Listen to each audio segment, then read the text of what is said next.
আমাদের ইমিগ্রেশন খুব সাকসেসফুলি হয়ে গেছে। অ্যাকচুয়ালি আমরা আসার আগে মানে ইন্ডিয়া থেকে একটা ডিজিটাল ইমিগ্রেশন করেছিলাম, যেটা ম্যান্ডেটরি। আমরা মানে আমাদের কার্ড দেখলাম, চেক করলাম। আমি আর চেক করাইনি, কারণ আমার আগে দাদা, রকি, বৌমনি সবার কার্ডই ওরা বললো নট এলিজিবল। মানে जबकि हमने कार्डটা আগে ইউজ করেছি অনেকবার ডোমেস্টিক ফ্লাইটে ট্রাভেল করার জন্য। আই থিঙ্ক ওরা ইন্টারন্যাশনালে অ্যালাউ করছে না, তো আমি আর গিয়ে ফালতু টাইম ওয়েস্ট করলাম না। লাগেজ নেওয়া কমপ্লিট, আর অর্কদা অলরেডি এসে দাঁড়িয়ে আছে এয়ারপোর্টের বাইরে। এখন চলে যাচ্ছি এয়ারপোর্টের বাইরে অর্কদার সাথে মিট করতে।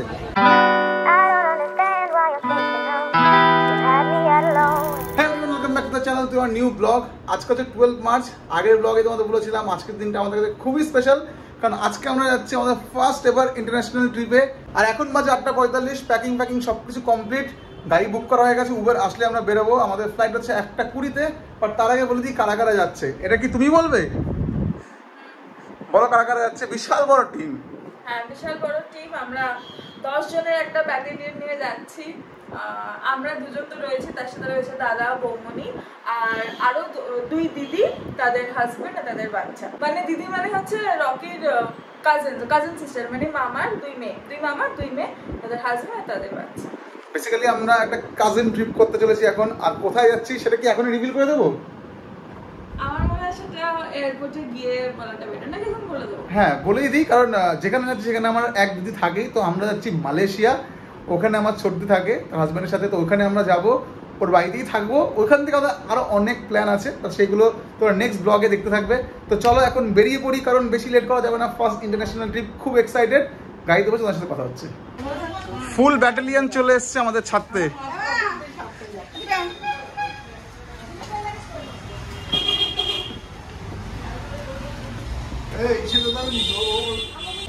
আর এই যে আমাদের উবের চলে এসছে।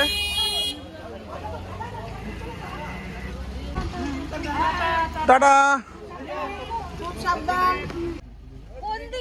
টাটা মা, টাটা, সাবধানে থেকো, দেখা হচ্ছে আবার। এই জাস্ট গাড়িতে বসলাম, আর এখন বাজে 9:10। আমাদের এখান থেকে 2টো গাড়ি ছেড়েছে। এই গাড়িতে আছে আমি, দেবরূপা, বৌমনিয়া, দাদা। আর একটা গাড়িতে বিবেক দা, মেজদি আর কিয়ান। টাইমেই বেরিয়ে পড়েছি, হাতে একটু টাইম নিয়ে যাচ্ছি যাতে এয়ারপোর্টে কিছু ঘোরাঘুরি করা যায়। আর ইন্টারন্যাশনাল এয়ারপোর্ট প্রথমবার দেখবো ওখানে কি কি পাওয়া যায়। আর ইচ্ছা আছে লাউঞ্জে ডিনারটা করবো। আর ফুলদিরা কসবা থেকে ডিরেক্ট যাবে নাকি? হ্যাঁ, ফুলদিরা কসবা থেকে যাচ্ছে। তোরা ওখান থেকে আরেকটু কাছে হবে, তো তোরা ডিরেক্ট চলে যাবে, হয়তো একটু পরে বেরোবে।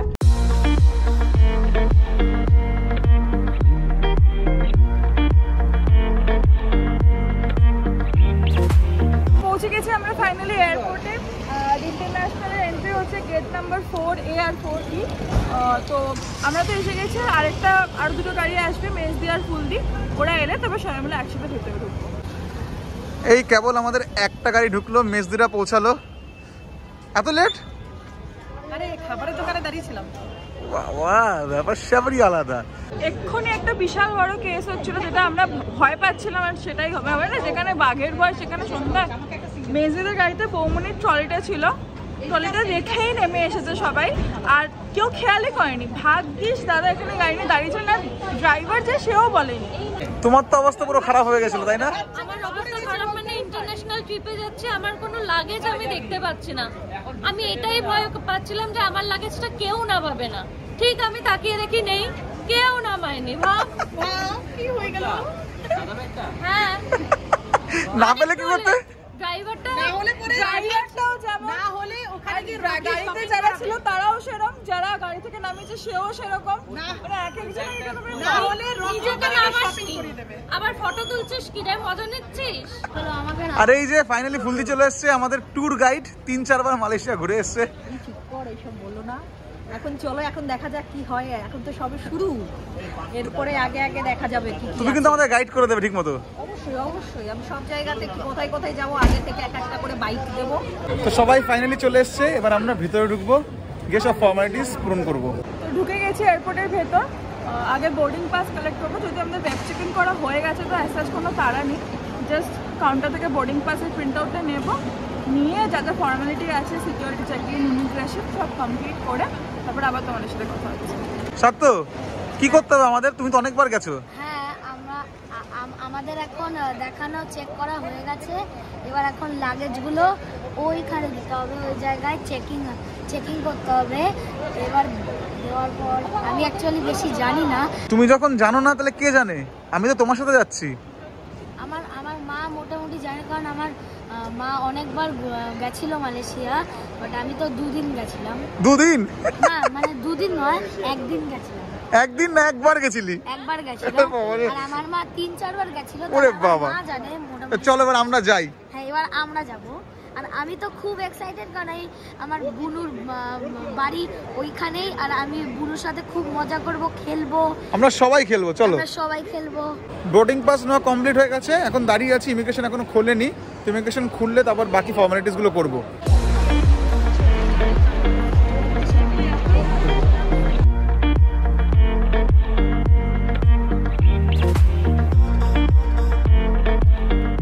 সো ফাইনালি সব ফর্মালিটিস কমপ্লিট, আর এখন যাচ্ছি আমরা ডিনার করতে লাউঞ্জে। ম্যাডাম এখানে এসে ফটো তোলা শুরু করে দিয়েছে, রিলস এখান থেকে মানুষ স্টার্ট করে দিয়েছে। না, রিলস বানাইনি, একটা জাস্ট ফটো পোস্ট করছিলাম। সব কিছু ভালোভাবে হয়ে গেছে। ইমিগ্রেশন আমাকে বললো আমার পাসপোর্টের একটু প্রবলেম হচ্ছে, স্ক্যান হচ্ছে না। তো ওখানে গিয়ে বলছে হয়তো প্রবলেম হতে পারে, মানে রিড করছে না। তো দেখা যাক, সেটা নিয়ে একটু ওয়ারিড আছে। না হলে কি হবে, বাড়ি পাঠিয়ে দেবো। হলে একবার মালয়েশিয়া পৌঁছে যাই, তারপর আশা করছি বেরিয়ে যেতেই পারবো। আমি কি বাঁচা বেঁচে গেছি কি বলবো। আমার ছেলে দুপুরবেলা খেলতে খেলতে আমার বরের পাসপোর্টের মধ্যে 1 2 3 4 লিখে দিয়েছে। সেই দেখে তো আমার মাথা গরম হয়ে গেছে। আমি আচ্ছা করে পিটালাম ছেলেকে যে আমি বোধহয় আবার যা হবে না, এত টাকা খরচা করে যাচ্ছে, আমি আমার বরকে নিয়ে যেতে পারবো না। পাসপোর্টটা দেখা একবার। আমার বর যদি যেতে না পারে সেখানে আমি কি করবো? তাহলে তারপরে সেই এই পাসপোর্টটা দাও তোমার, এই ছবি দেখাচ্ছি। তারপরে তো কোনো রকমে ঠাকুরের নাম করতে করতে এসেছি। দেখো দেখো বন্ধুরা, এটা কি করেছে আমার ছেলে। মানে পড়াশোনা চেতে গেছে, পড়াশোনা। তোমার কেমন লাগছিল যখন এই জিনিসটা দেখলে? আমার মানে শিওর যে আমি যেতে পারবো না এরকম কন্ডিশন। আমি বলি ঠিক আছে, কিছু করার নেই, মাথা পুরো হ্যাং হয়ে গেছিলো, কিছু করার নেই, পুরো ভয় ছিলাম। এখন 50% টেনশন মুক্ত আছি, জানি না ওখানে গিয়ে কি আটকে। এইখান থেকে যখন বেরিয়ে এসো আর ওখানে গিয়ে মনে হয় না আটকাবে। এখন টেনশন মুক্ত। বাকি ওখানে তোমাকে কি বললো? এখানে কিছু বলা নেই, এখানে গার্ডগুলোকে দেখালাম, ওই যে আপ লোক ऐसा क्यों किया जैसा था रहने का बच्चा है दिखा देते। এখানে একটা কি বলবো, আমরা একটু ডিসঅ্যাপয়েন্টেড হয়ে গেলাম। আমরা মানে আমাদের কার্ড দেখলাম, চেক করলাম। আমি আর চেক করাইনি, কারণ আমার আগে দাদা, রকি, বৌমনি সবার কার্ডই ওরা বললো নট এলিজিবল। মানে জবকি আমরা কার্ডটা আগে ইউজ করেছি অনেকবার ডোমেস্টিক ফ্লাইটে ট্রাভেল করার জন্য। আই থিঙ্ক ওরা ইন্টারন্যাশনালে অ্যালাউ করছে না। তো আমি আর গিয়ে ফালতু টাইম ওয়েস্ট করলাম না, ভেবেছিলাম লাউঞ্জ থেকেই খাবো, বাট কিছু করার নেই। ওরা কী স্ট্র্যাটেজি ফলো করছে জানি না, তো কিছু কিনেই খেতে হবে, বিকজ ভীষণ খেতে পেয়ে গেছে, ডিনার টাইম পেরিয়ে গেছে। একটা জিনিস দেখে আমি মানে লিটারেলি অবাক হয়ে গেলাম, মানে খুবই ডিসঅ্যাপয়েন্টেড। ইন্টারন্যাশনালের এই জায়গাটায় মাত্র 3টে দোকান আছে ভাই। শুধু একটা মোমোর দোকান আছে, ওয়া মোমো, আর একটা বিরিয়ানি ভাই, আর একটা সাউথ ইন্ডিয়ান ফুড, আর কোনো দোকান নেই। আমি তো পুরো অবাক। এর থেকে তো আমার বাড়ির পাশে মনে হয় বেশি দোকান আছে, জানি না এর থেকে ডোমেস্টিক হয়তো বেশি দোকান। ইন্টারন্যাশনালের মানেটা কি হলো আমি বুঝতে পারলাম না। খিদেতে পেটে আমার ছুঁচো দৌড়াচ্ছে, আমার মানে আমাদের সবার। কি খাবো বুঝতে পারছি না, বিকজ খুব লিমিটেড অপশন। এখানে পুরোটা আন্ডার রেনোভেশন, তো কোনো স্টল নেই। ডোমেস্টিকের থেকে অনেক বেশি স্টল থাকে। তো ওদিকে তিনটে কাউন্টার আছে, এখানে টোটাল এই 4টে অপশন। তো আর দাম মানে ভীষণ এক্সেসিভ হাই। মানে বাইরে যা দাম তার 3-4 টাইমস এয়ারপোর্টে সাধারণত বেশি হয়, but I feel it's not worth. আগে জানলে বাড়ি থেকে কিছু নিয়ে আসতাম। তো দেখা যাক, এই দোকানটা ক্যাফে ছিল, এখান থেকে যদি অ্যাটলিস্ট কফি আর কিছু স্ন্যাক্স পাই তাই খাবো, আর কি করবো। অনেক মগজমারি করে আমরা মামা থেকে খাবার নিলাম। আমি নিয়েছি একটা মিল, আর ম্যাডাম নিয়েছে একটা মোবাগ। আর মানে কি বলবো, অপশন না হলে যা হয়, লাস্ট মোমোকে যেতে হচ্ছে। Really disappointed. মানে ভাবলাম এক, আর হলো আরেক। কী করবো, যেরকম সিচুয়েশন সেরকম তো ডিসিশন নিতেই হয়। তো খাই, ভীষণ খিদে পেয়েছে।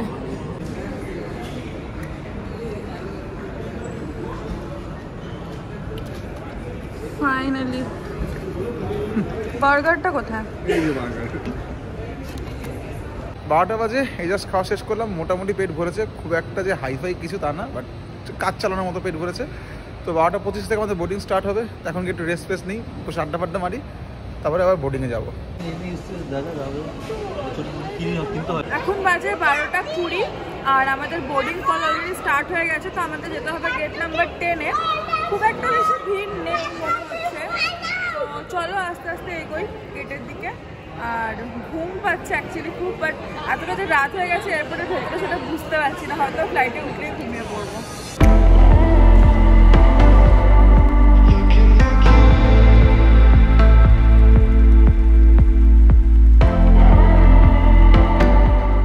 এখন বাজে 12:35, 12:25 থেকে আমাদের বোর্ডিং স্টার্ট হয়েছে। ফ্লাইট 1:20 অনেক টাইম আছে, বাট বোর্ডিং তো একটু আগে থেকে স্টার্ট হয়ে যায়। তো একটা জিনিস যেটা ভালো হয়েছিল সেটা হচ্ছে আমাদের একদম ডিরেক্ট আমরা ঢুকতে পেরেছি, কোনো বাস বা সব কিছু চক্কর ছিল না, ডিরেক্ট হেঁটে ঢুকে গেছি। আর ও উইন্ডো সিট পেয়ে গেছে, মোটামুটি সবাই পাশাপাশি আছি। আমি আর বৌমনি সিটটা এক্সচেঞ্জ করব, মানে থ্যাঙ্কস টু বৌমনি যে আমরা পাশাপাশি বসতে পারলাম। বেসিক্যালি এই সিটটা আমার ছিল, যাই হোক। হ্যাঁ, সিটটা ওর ছিল, তারপরে বৌমনি আর দাদা আর বৌমনিকে আমরা আলাদা করে দিয়েছি। তো আমি তাই জন্য আমাদের পাশাপাশি বসতে পারলাম আর উইন্ডো সিটে পেয়ে গেছি। আমাদের ফ্লাইটটা ওখানে অ্যারাইভ করবে, আমাদের অ্যারাইভাল টাইম হচ্ছে সকাল 7:30 না 7:30 মালয়েশিয়ান টাইমে। তো ইন্ডিয়ান টাইমে ওই অ্যারাউন্ড 5টা ওরকম হবে হয়তো, কারণ 2.5 ঘন্টা টাইম ডিফারেন্স, মানে মালয়েশিয়া আমাদের থেকে 2.5 ঘন্টা এগিয়ে। তো আমি যেটার জন্য খুব এক্সাইটেড সেটা হচ্ছে সানরাইজ দেখার জন্য। তো আশা করছি সানরাইজটা দেখতে পাবো, যেহেতু একদম আর্লি মর্নিং আমরা পৌঁছবো। তো সানরাইজ যদি ভালোভাবে দেখতে পাই দেন অবশ্যই ক্যাপচার করবো, তোমাদের সাথে শেয়ার করবো। So it's almost time. Our flight is ready to take off. সমস্ত ইনস্ট্রাকশন দেওয়া হয়ে গেছে। অ্যাকচুয়ালি 1:20 ছাড়ার কথা ছিল, but I think before time take off করছে। তো খুব এক্সাইটেড লাগছে, অ্যাট দ্য সেম টাইম টায়ার্ডও লাগছে, তো একটু রেস্ট নেবো।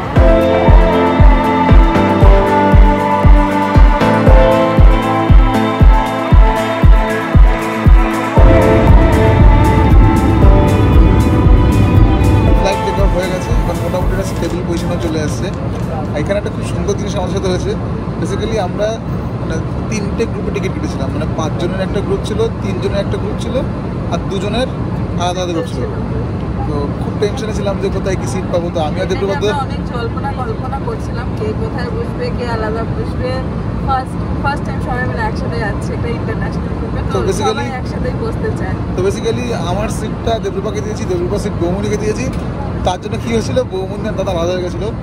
বাট যেটা ভালো জিনিস হয়েছে সেটা হচ্ছিল সুশান্ত দাদার পাশে যে দুটো সিট ছিল সেটা সেটা কেউই আসেনি।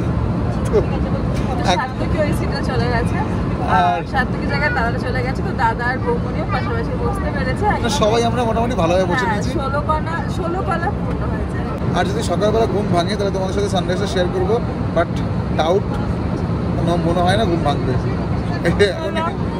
অ্যালার্ম সেট করে রাখতে পারি, এতে সানরাইজ হবে জানি না। 5টা থেকে একটা অ্যালার্ম সেট করে রাখতে পারি, তো হোপফুলি সানরাইজ দেখতে পারবো। বাট টাইম জোনের ডিফারেন্সের জন্য আগে পরে হয়ে যেতে পারি, তো দেখা যাক কী হয়।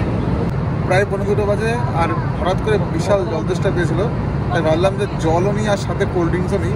2টো কোল্ড ড্রিঙ্কস নিয়েছি, আর এখানে সিস্টেমটা খুব সুন্দর, ক্যানে কোল্ড ড্রিঙ্কস দিয়েছে, আর যেহেতু কোল্ড ড্রিঙ্কসটা গরম বলে গ্লাসে করে এরকম আইস দিয়েছে, এখানে ঢেলে খাচ্ছি। আর আমরা নিয়েছি ছিল ডায়েট কোক, যেটা 0 সুগার, আর এটার দাম ছিল 7 রিঙ্গিত। আর সব থেকে ভালো জিনিস যেটা রাখলো, এখানে তোমরা সব রকম কারেন্সি ইউজ করতে পারো। আমরা দিয়েছিলাম ইন্ডিয়ান কারেন্সি, আর যখন ব্যাক পেলাম সেটা ছিল রিঙ্গিতে। ভালো হলো, আমরা ওখানে গিয়ে ইউজ করতে পারবো। আর আমি প্রথমবার 5 টাকার মানে 5 রিঙ্গিত দেখলাম। আমার কাছে সব 100 রিঙ্গিত আছে, আমাদের সব 100 রিঙ্গিত আর 50 রিঙ্গিত। তো আজকে 5 রিঙ্গিতটা দেখে নিলাম, তো গিয়ে এটা ইউজ করতে হবে, কোনো ছাপ হবে না। কখন ঘুমিয়ে পড়েছিলাম বুঝতেই পারিনি, আর ঘুমতে থেকে 4:15 বাজে। আর উঠে যে দারুণ একটা দৃশ্য চোখে পড়লো, চলো সেটা তোমাদের সাথে শেয়ার করি। আর we are reaching very shortly.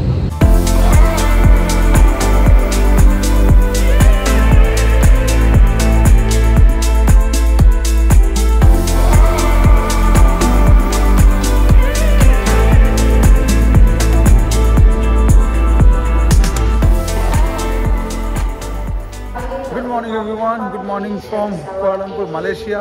Finally পৌঁছে গেছি। তো এখন যাচ্ছি ব্যাগ নিতে, দেন তারপর সোজা ইমিগ্রেশন। মালয়েশিয়ান টাইম এখন 7:20 বাজে, and the airport is so neat and so clean. Bag দিয়েছে আমাদের 6 নম্বর বেল্টে, আর এয়ারপোর্টটা এত বড় যে হাঁটতে হাঁটতে পা ব্যথা হয়ে যাচ্ছে আমার। আর এদিকে পিছনে ম্যাডাম শুরু হয়ে গেছে সব ফটো পোস্ট করা, মানে এখানে ফ্রি ওয়াইফাই পেয়েছে আর ধার স্টার্ট করে দিয়েছে। ওয়াইফাই পাওয়া মানে হচ্ছে যেমন কি বলবো, মানে মরুভূমিতে জল পাওয়া। হ্যাঁ, কোনো ক্ষুধার্ত লোকে খাবার পেলে যেরকম হয় ওয়াইফাই পেয়ে আমার এই অবস্থা।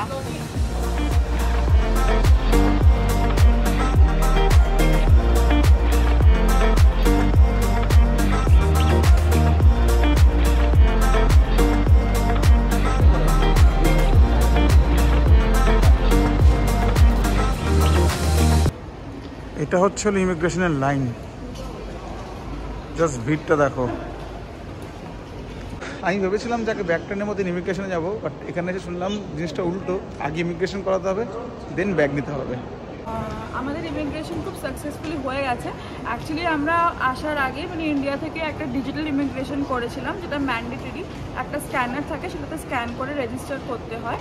লিঙ্কটা দিয়ে দেবো আমরা। হ্যাঁ, লিঙ্কটা আমরা প্রোভাইড করে দেবো। তো সেটা আমরা অলরেডি রেজিস্টার করে এসেছিলাম। আর এখানে এসে জাস্ট ওরা একটা রুটিন জাস্ট পাসপোর্ট আর বোর্ডিং পাস চেক করলো। আর এখন ফাইনালি সব কিছু ডান। এবার লাগেজ কালেক্ট করবো লাগেজ বেল থেকে, দেন উইল স্টার্ট এক্সপ্লোরিং। যখন ফ্লাইট থেকে নামছিলাম তখন বললো যে 6 নম্বর বেল্ট আমাদের ব্যাগগুলো আসবে, বাট এখানে এসে দেখি সেটা চেঞ্জ হয়ে গেছে। এখন এটা দিয়েছে 9 নম্বর বেল্টে। তো আমরা এখন দাঁড়িয়ে আছি 9 নম্বর বেল্টের দিকে। এই যে 9 নম্বর বেল্ট, ব্যাগ আসছে, ব্যাগগুলো নিয়ে দিন সোজা বেরোবো। লাগেজ নেওয়া কমপ্লিট। আর অর্কদা অলরেডি এসে দাঁড়িয়ে আছে এয়ারপোর্টের বাইরে। এখন সোজা যাচ্ছি এয়ারপোর্টের বাইরে অর্কদার সাথে মিট করতে। হোয়াটসঅ্যাপ,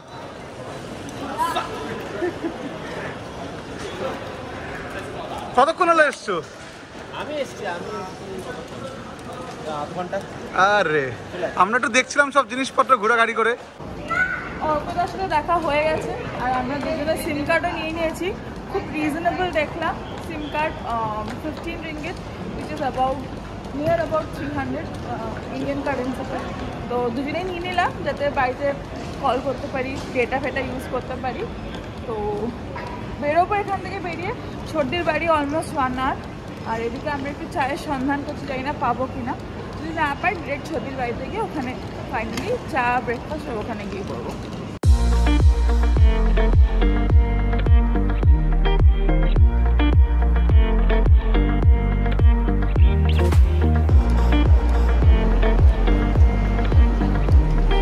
আমরা এয়ারপোর্ট থেকে বেরিয়ে গেছি আর বেরিয়ে ক্যাব বুক করে নিয়েছি। এখানে ক্যাব বুক করার জন্য ইউজ করতে হয় গ্র্যাব। তো দেখি কতক্ষণ সময় দেখায় গাড়ি আসতে। গাড়ি বুক হয়ে গেছে, 14 মিনিট দেখাচ্ছে গাড়ি। আর আমরা এই এয়ারপোর্টের বাইরে ওয়েট করছি। অ্যান্ড এই যে আমাদের গাড়ি চলে এসছে। সব জায়গায় সেম গল্প। অর্কদা যে ক্যাবটা বুক করলো, এখানে গ্র্যাব, আমরা যেটা ক্যাব বলি, এখানে ক্যাব সার্ভিসের নাম হচ্ছে গ্র্যাব। তো উনি এলেন এখানে এসে বলছেন যাবেন না। এদিকে অর্কদাকে বলছে যে আপনি ক্যান্সেল করুন। তো বলছে আমি কেন ক্যান্সেল করবো, আপনি ক্যান্সেল করছেন। এই নিয়ে মানে আমাদের কলকাতাতেও যা হয় এখানে এসেও তাই দেখছি। তো আমি অনেক জায়গায় শুনেছি, অ্যাকচুয়ালি আগে অনেক ব্লগেও দেখেছিলাম যে মালয়েশিয়ায় এই প্রবলেমটা আছে। তো দেখা যাক, গাড়ি এসেও চলে গেল এখান থেকে, আবার কখন পরে ক্যাবটা পাই। আর আমাদের সেকেন্ড গাড়িও চলে এসছে।